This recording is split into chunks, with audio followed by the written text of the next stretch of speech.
Welcome back, everybody. I'm going to be doing a new video series this week featuring the top 25 White Sox players of all time, as told through cardboard.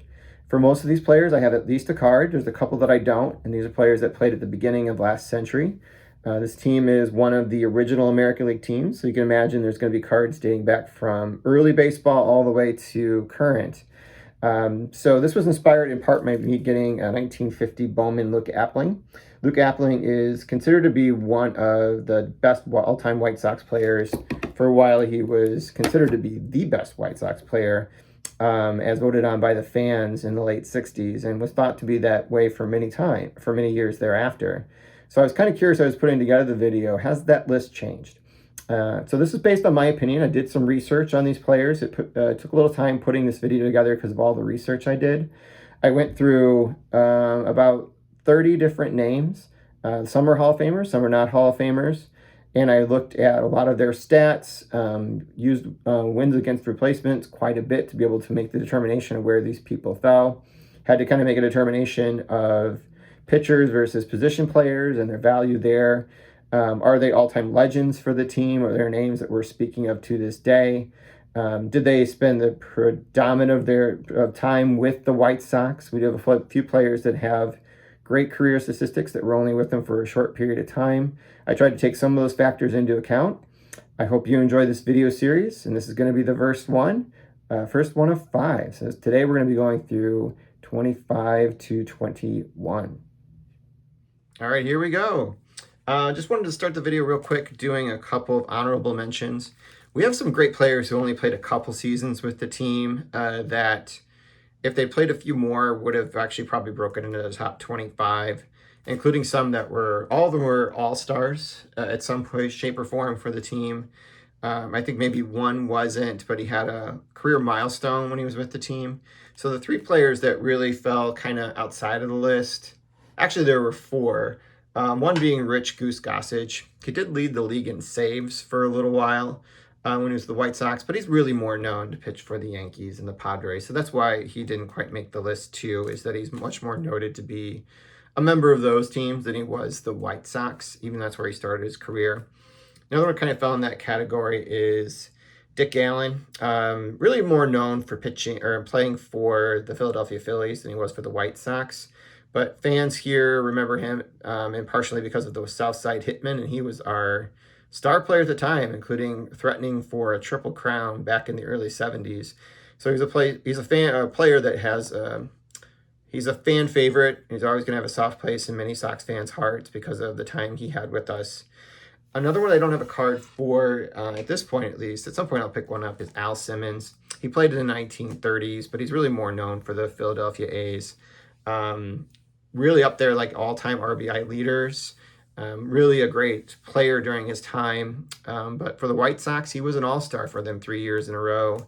Hit over 300, I think, in 2 of those 3 years, and hit over 100 RBIs in 2 of those 3 years. And he was part of those early all-star teams back in the 1930s when they first started it. So I don't have a card of him, but he was one that just kind of fell outside of it. And then this other honorable mention, even though he didn't really have great seasons with the White Sox, he did okay, but it was at the very end of his career, would be terrific Tom Seaver. Clearly someone that's going to be remembered much more for pitching for the New York Mets than he ever was for the Chicago White Sox.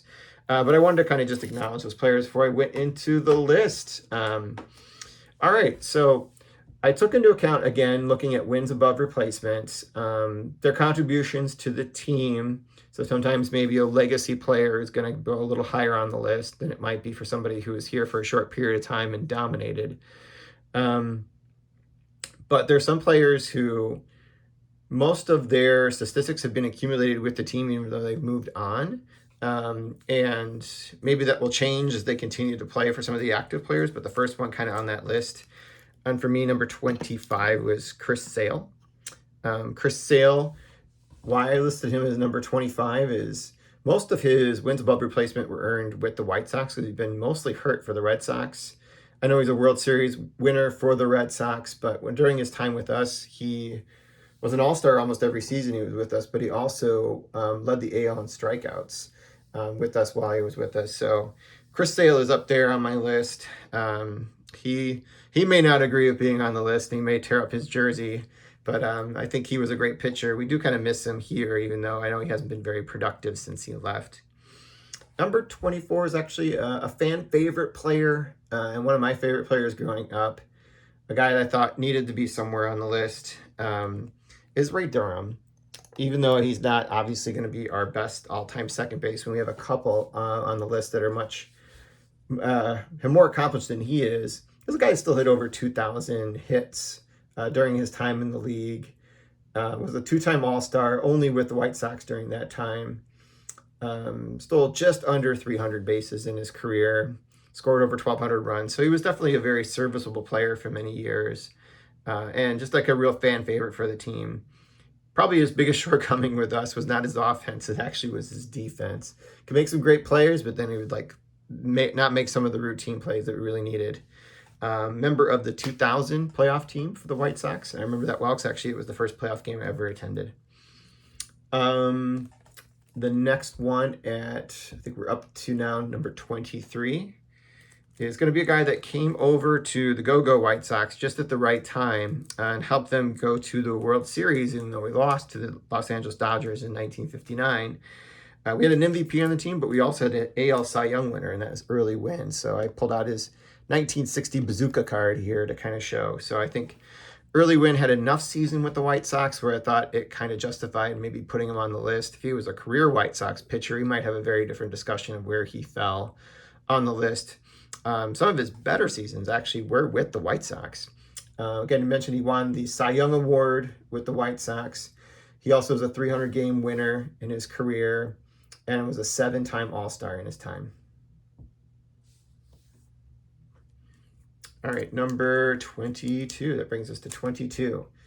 This is one of my all-time favorites growing up, also a member of the 2000 White Sox playoff team, Maglio Ordonez. This one I might had a little bit of a soft spot in my heart, so I may have bumped him up a little higher on the list. But he was playing during the steroid era, so some of his numbers are going to be a little bit, I guess, muted, if you will, is probably the right term, by some of the accomplishments of some of the other players in the league, and probably some guys that were using. But he could rake when he was the White Sox. He would drive in a lot of runs, hit a decent amount of home runs, and hit a pretty good average, and played a decent right field for us. So he left and went over to the Tigers and won a batting title when he was with them. He was one of our 2 All-Star representatives at the 2003 All-Star game when I was in attendance there. And I remember just kind of doing the chant of Maglio when he came up to plate, and was actually later on in right field, which is actually where me and my family were sitting at the All-Star game. He's also a 6-time All-Star, some with the Tigers and also with the White Sox. And then the final one in the first 5, this one is probably pretty debatable, is Ray Schalk. Wins above replacement wasn't really a stat at this time when he played, for sure.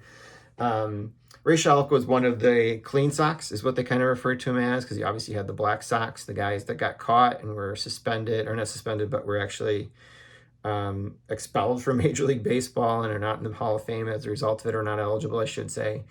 But Ray Schalk was one of the guys that was on the team, and probably was one of the guys that actually gave some level of testimony to his manager, suggesting that something might not be right with some of the players, especially the starting pitchers that were caught in the scandal. Ray Schalk is probably more noted for the innovations that he brought to the catching position, including like backing up infielders and things like that on plays, throws from the outfield, etc. He was not like statistically a really strong catcher. His career WAR is 33.2. Only had just over 1,300 hits. But he was, I guess, at a time before we had Gold Gloves, is considered to be a very good defensive catcher. And I think he and I believe it's Red Faber are like on the all-time list of in the top 5 of battery mates that have played together and started together. I only think of that because Wainwright and Molina are kind of inching up on the top of that list as we speak right now. So I put Ray Schalk on there. This is a card from 1922. So it's a card now that's 100 years old. I think it's the oldest graded card I have to date at this point. And it's one of the strip cards that is in the W573 set. And a pretty good image of him. It's just rated authentic, but it has very clear imagery on it. But So Ray Schalk is a member of the Hall of Fame. We have actually 2 Hall of Famers on here, and that would be Early Wynn and Ray Schalk. All right, so tune in tomorrow for the next 5 players. Have a good night.